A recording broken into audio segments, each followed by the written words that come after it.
Welcome, my darlings. Make yourself comfortable, and I have a tale to tell you. If you enjoy it, please be sure to hit the like button, subscribe, and leave me a comment. I always enjoy your comments. Now, let us begin.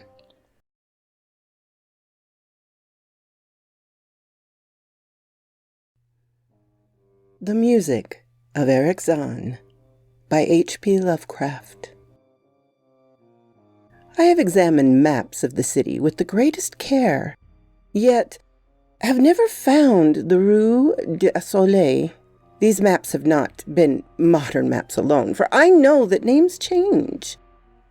I have, on the contrary, delved deeply into all the antiquities of the place, and have personally explored every region of whatever name which could possibly answer to the street I knew as the Rue du Soleil. But despite that all I have done, it remains a humiliating fact that I cannot find the house, the street, or even the locality where, during the last months of my impoverished life as a student of metaphysics at the university, I heard the music of Erich Zann. That my memory is broken, I do not wonder, for my health, physical and mental, was gravely disturbed throughout the period of my residency in Rue du Soleil, and recall that I took none of my few acquaintances there. But that I cannot find the place again is both singularly and perplexing, for it was within a half-hour's walk of the university, and was distinguished by peculiarities which could hardly be forgotten by anyone who had been there. I never met a person who had seen the Rue du Soleil. The Rue du Soleil lay across a dark river bordered by precipitous brick, bleared, windowed warehouses, and spanned by a ponderous bridge of dark stone. It was always shadowy along that river, as if the smoke of the neighboring factories shut out the sun perpetually. The river was also odorous with evil stenches which I have never smelled elsewhere, and which may some day help me find it, since I should recognize them at once.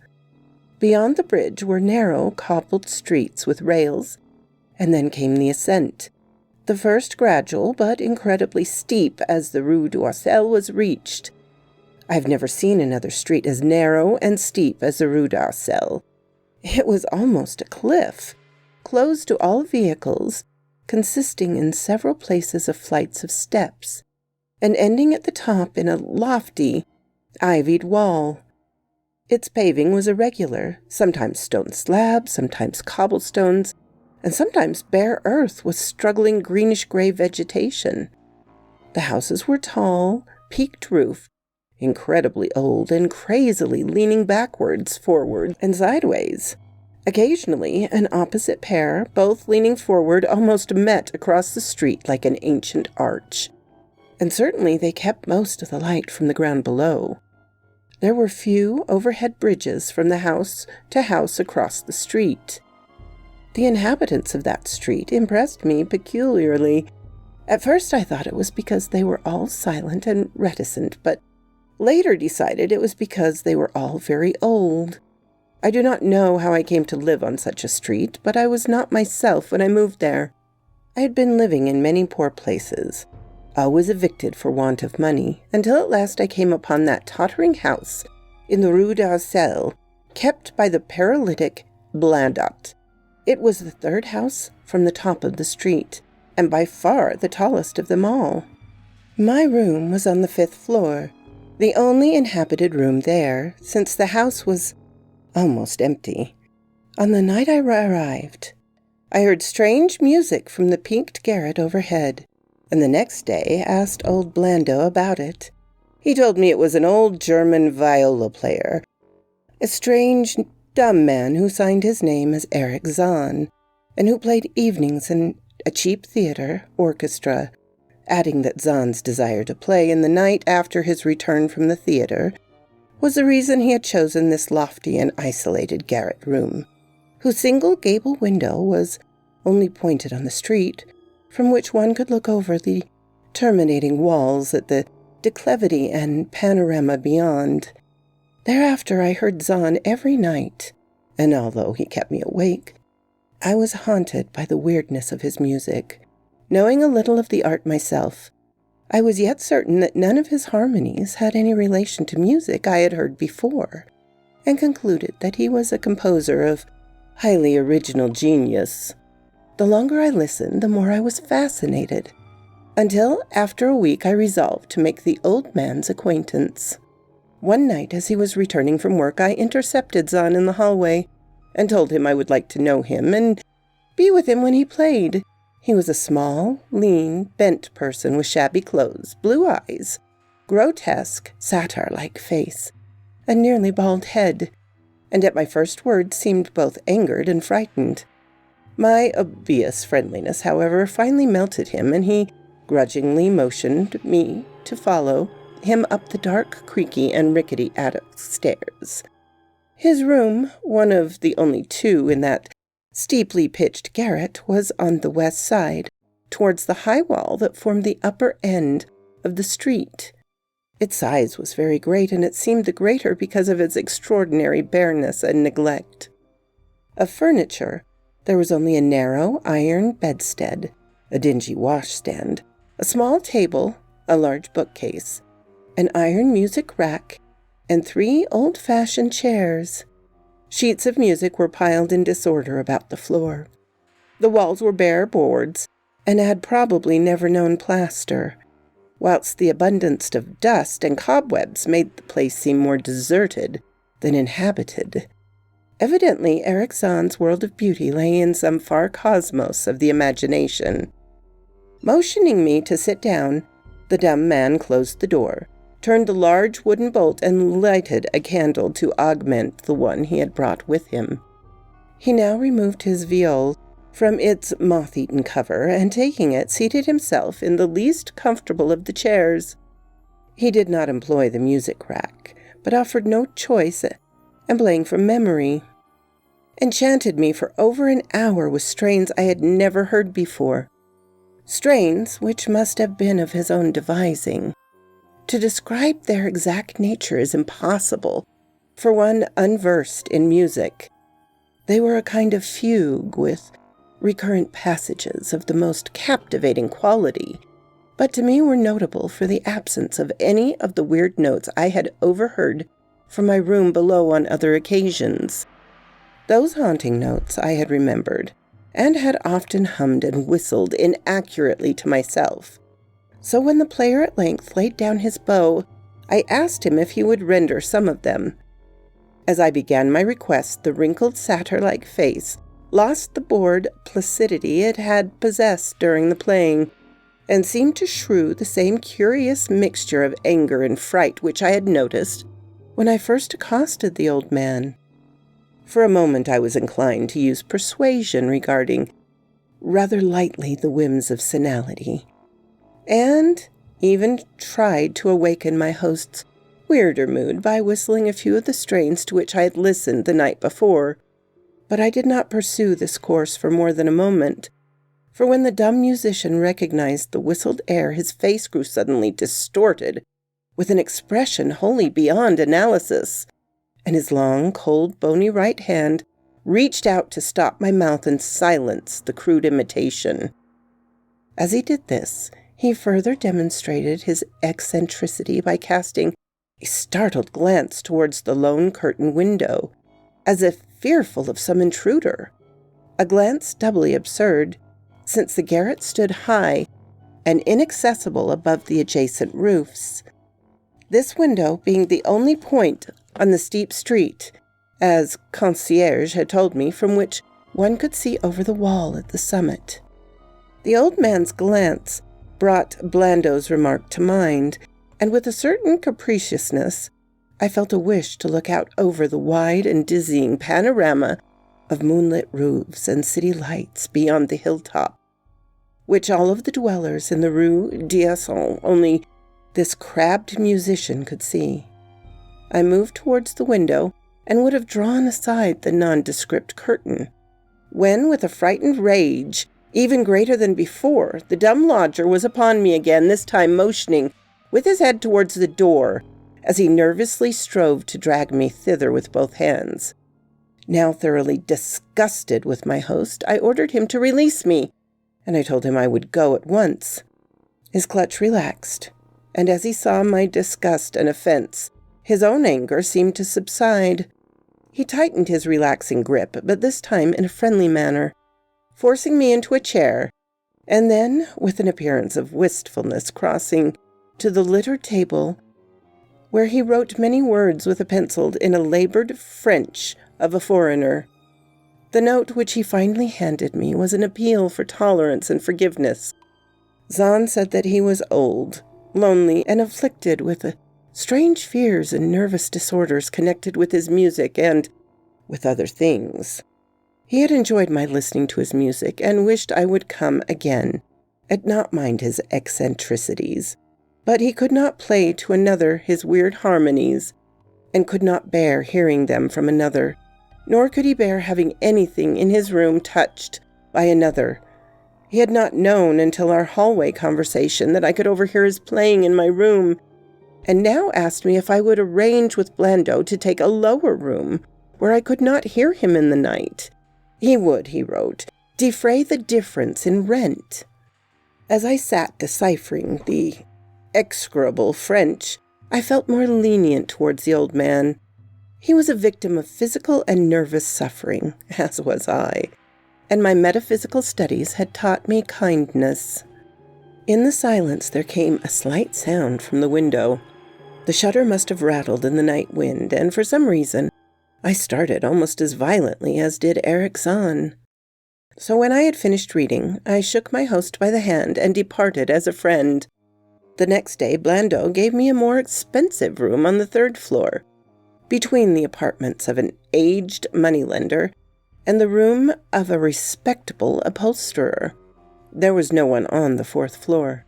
It was not long before I found out that Zann's eagerness for my company was not as great as it had seemed while he was persuading me to move down from the 5th story.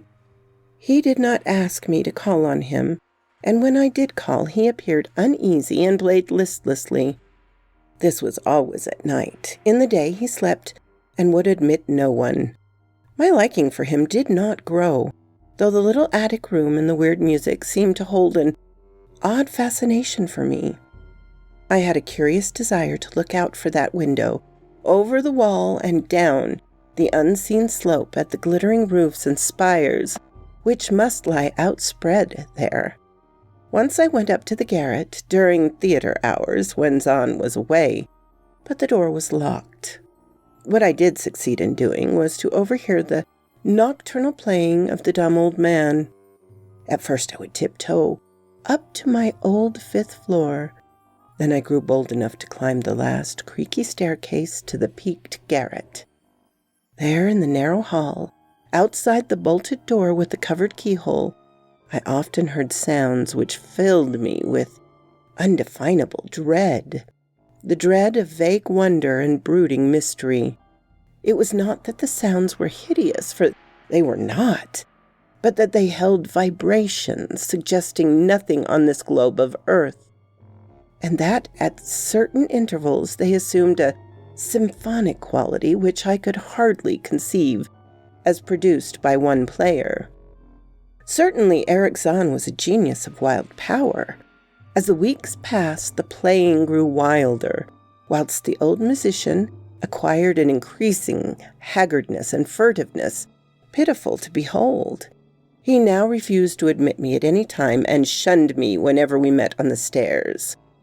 Then, one night as I listened at the door, I heard the shrieking viol swell into a chaotic babble of sounds, a pandemonium which would have led me to doubt my own shaking sanity had there been not come from behind that barred portal a piteous proof that the horror was real, the awful, inarticulate cry, which only a mute can utter, and which rises only in moments of the most terrible fear or anguish. I knocked repeatedly at the door, but received no response. After I waited in the black hallway, shivering with cold and fear, till I heard the poor musician's feeble effort to rise from the floor, by aid of a chair. Believing him just conscious after a fainting fit, I renewed my rapping. At the same time calling out my name reassuringly, I heard Zann stumble to the window and close both shutter and sash, then stumbled to the door, which he falteringly unfastened to admit me. This time his delight at having me present was real, for the distorted face gleamed with relief while he clutched at my coat, as a child clutches at its mother's skirts. Shaking pathetically, the old man forced me into a chair, whilst he sank into another, beside which his viol and bow lay carelessly on the floor. He sat for some time inactive, nodding oddly, but having a paradoxical suggestion of intense and frightening listening.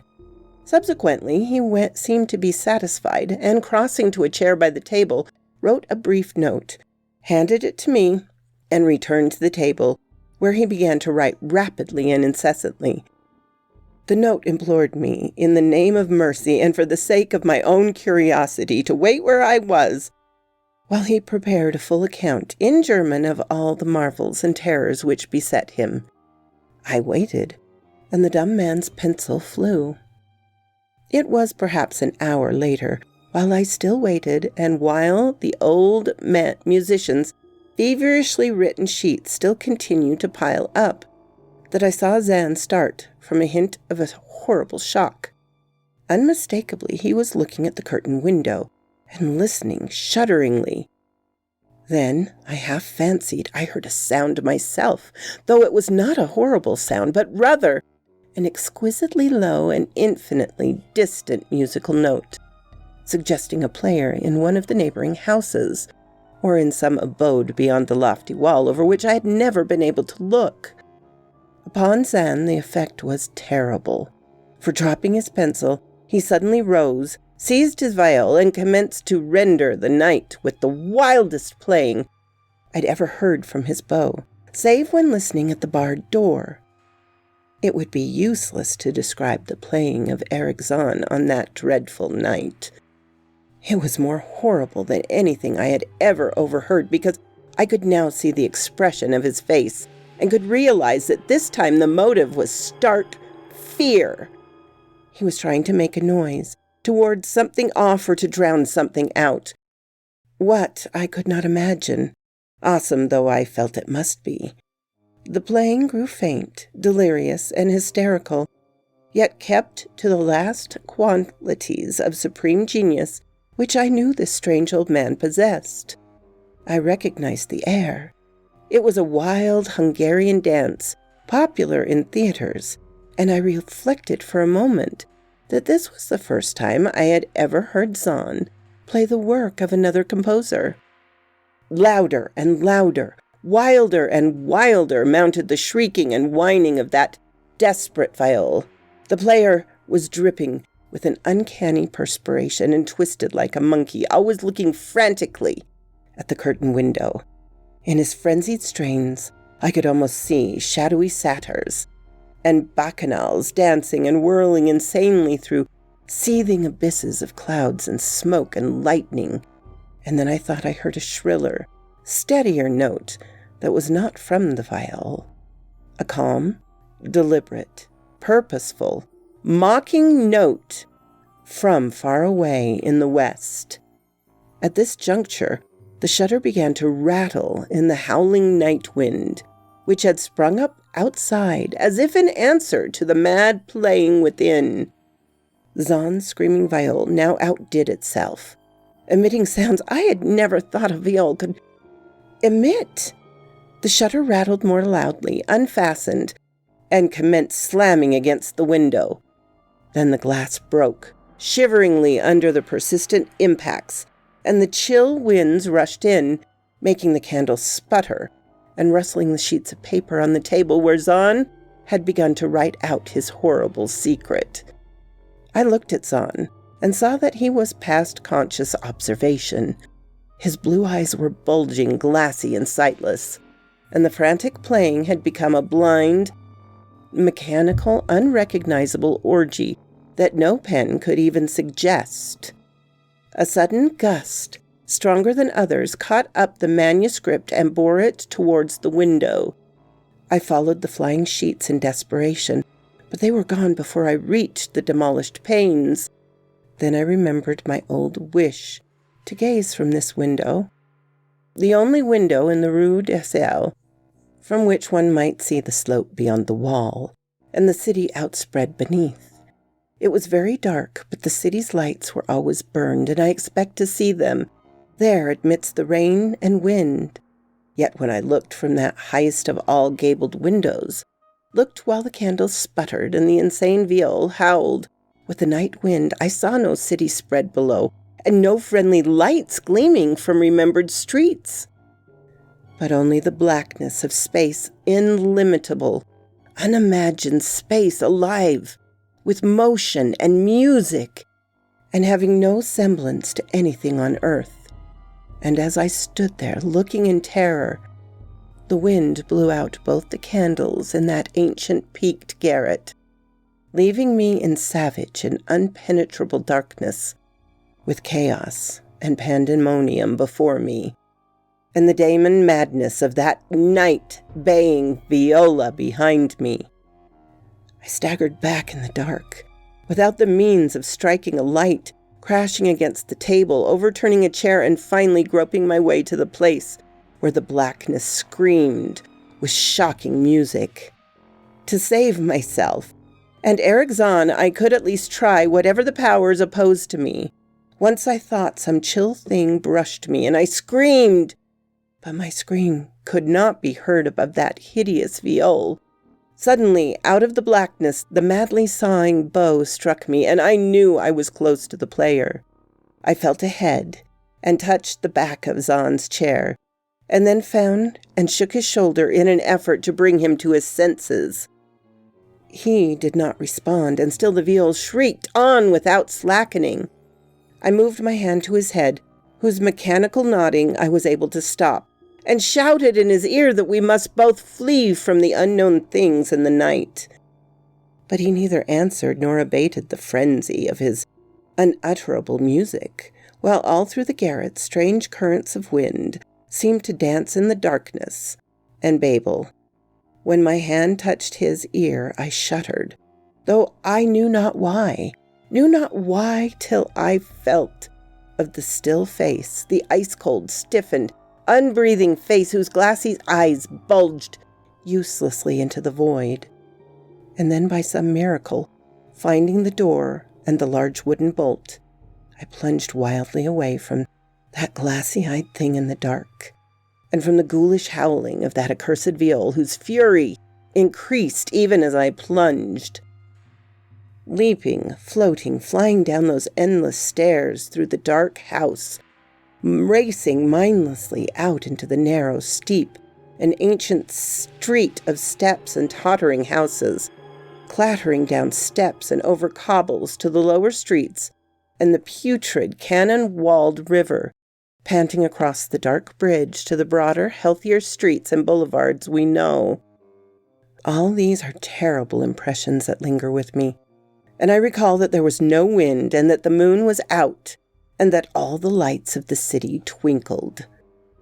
Despite my most careful searches and investigations, I've never since been able to find the Rue d'Assel, but I am not wholly sorry, either for this or for the loss in undreamable abysses of the closely written sheets which alone could have explained the music of Erich Zann. So quoth this raven.